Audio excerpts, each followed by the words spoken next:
सबसे पहले जोहार। आज हम लोग प्रेस कॉन्फ्रेंस करने का माध्यम ये रहा कि 14 फरवरी को राजीवपाड़ा प्रार्थना सभा भारत के द्वारा हर साल की भांति इस साल भी 14 तारीख को सीरा सीता जाएंगे और सीरा सीता जाकर विनती और प्रार्थना हम लोग करने का काम करते हैं, जो कि अपने राज्य को सुख समृद्धि खुशहाली के लिए हम लोग विनती प्रार्थना करते हैं। और मैं बताना चाहता हूं कि इस बार हम लोग विशेष रूप से पूर्व मुख्यमंत्री हमारे झारखंड के माननीय हेमंत सोरेन जी जिस तरह से गलत केंद्र के इशारा से ईडी के द्वारा से जो फंसाया गया है, उसके प्रति हम लोग विशेष विनती और प्रार्थना करेंगे ताकि जो भी बुरी साया उसके ऊपर में पड़ी है वो हटे और झारखंड का खुशहाल हो, झारखंड का उज्जवल भविष्य हो, झारखंड विकास की ओर आगे बढ़े। इसके लिए हम लोग विशेष रूप से प्रार्थना करेंगे और हम लोग हजारों की संख्या में इस बार सीरा सीता जो हम लोग कहते हैं आदिवासियों का उद्गम स्थल है, वहाँ पर जाएंगे, हम लोग विनती प्रार्थना करेंगे और हजारों की संख्या में पूरे राज्य से लोग आएंगे। रामगढ़ हो गया, हजारीबाग हो गया, गुमला हो गया, लोहरदगा हो गया, चैनपुर हो गया, डुमरी हो गया, मांडर हो गया, खुट्टी हो गया, रांची हो गया, इन तमाम जगहों से सरनाधरलंबी पहुँचेंगे। और मैं बताना चाहता हूँ ये पूरे आदिवासियों का उद्गम स्थल है और उस स्थल पर जाकर हम लोग जो आदिवासियों को जिस तरह से षड्यंत्र से फंसाया गया है उसके हम लोग विशेष रूप से विनती और प्रार्थना करेंगे और हम लोग ये कहेंगे अपने धर्मेश से, सिंह भोंगा से कि जो भी बुरी आत्मा है उसे दूर करें और हेमंत सोरेन को तुरंत जेल के बाहर निकालें ताकि आदिवासियों का जो विकास हो रहा है और आगे अच्छा से हो। कहाँ पे गए कार्यक्रम? ये गुमला में है, सीरा सीता स्थल है, डुमरी प्रखंड के वहाँ सब जुटेंगे। हाँ, सब वहाँ हर साल जाते हैं लोग। आदिवासियों का धार्मिक स्थल है सीरा सीता, जो कि हम लोग गाना भी गाते हैं कि सीरा सीता नाले का के गाना भी है आदिवासियों का। तो हम लोग वहाँ जाएंगे और वहाँ पर हम लोग आदिवासियों अपना जो हमारा विनती है प्रार्थना है धर्मेश बाबा सिंह भोगा से सरनामा से प्रार्थना करेंगे और जो भी बुरी आत्मा उसको जो परेशान कर रहा है ईडी के माध्यम से उसे हम लोग दूर करने का प्रयास करेंगे।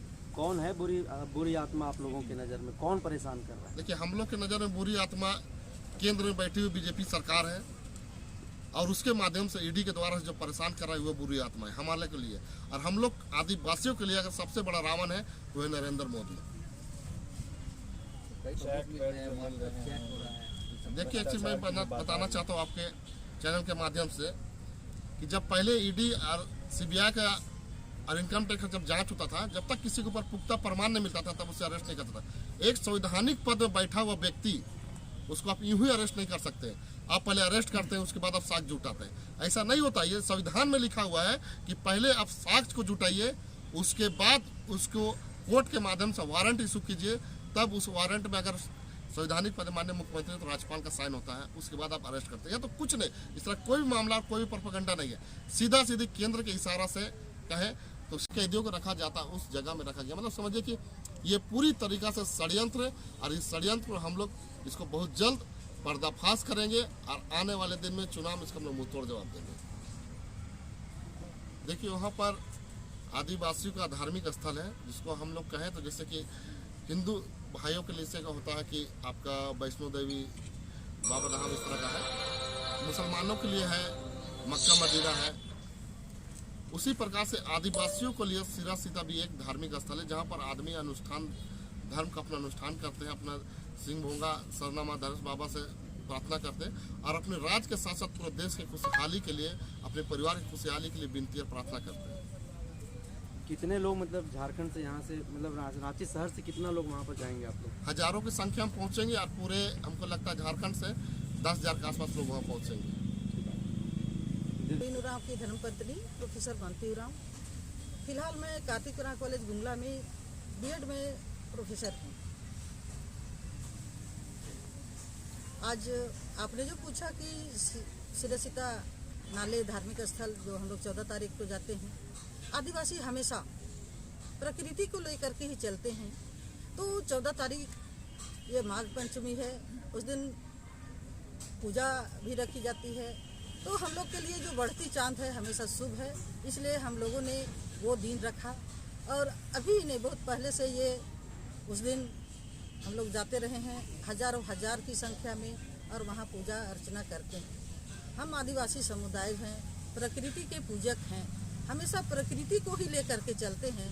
इसलिए चूँकि सिरसिता नाले हमारा सृष्टि स्थल है, हमारी सृष्टि वहाँ से भी हुई है और हम जैसा मानते हैं हम समाज के लोग कि हम वहीं से ही हम झारखंड, बिहार, छत्तीसगढ़, मध्य प्रदेश और तमाम नेपाल जैसे जगहों में हमारे समाज के लोग आज हैं और ये सिरसिता नाले के प्रति अभी वो लोगों को अगाध प्रेम है।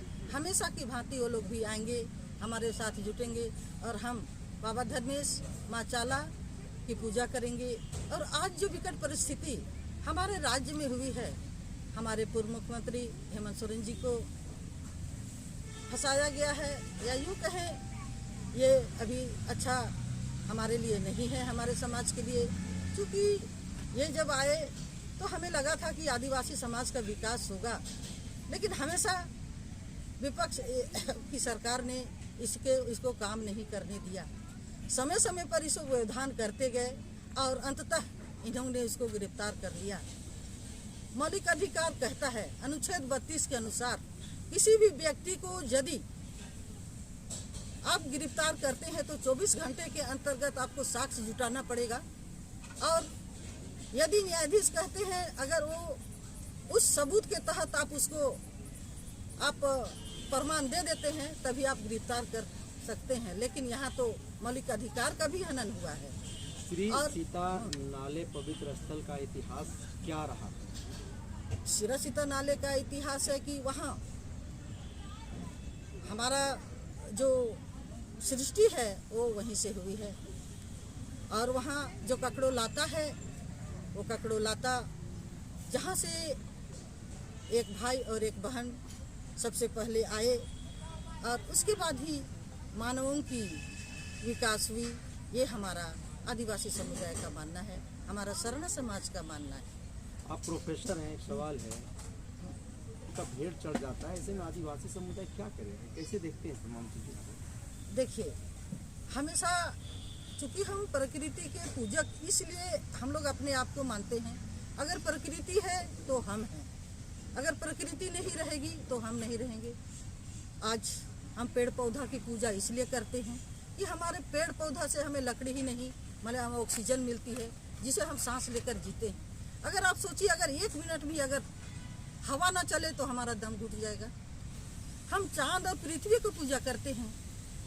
हम पृथ्वी की पूजा इसलिए करते हैं कि ये हमारा अन्न देती है, जिसे खा करके हम जीवित रहते हैं। इसलिए हम पृथ्वी की धरती को हम माँ कहते हैं और सूर्य को हम पिता कहते हैं। सरहुल के समय इसको विवाह कराते हैं। तो सूर्य की पूजा, अगर सूर्य ना हो तो हमें प्रकाश नहीं मिलेगी, गर्मी नहीं मिलेगी, तो हम कहाँ से जीवित रह पाएंगे। अगर हवा नहीं चलेगी तो हम 1 मिनट भी हवा रुक जाएगी तो हम दम घुटने लगेगा। इसीलिए हमने ये आदिवासी समुदाय ने प्रकृति को ये महसूस किया कि ये ही हमारा जीवन है। इसीलिए हमने प्रकृति को पूजा की, ना कि हम किसी मतलब मृत आत्मा की।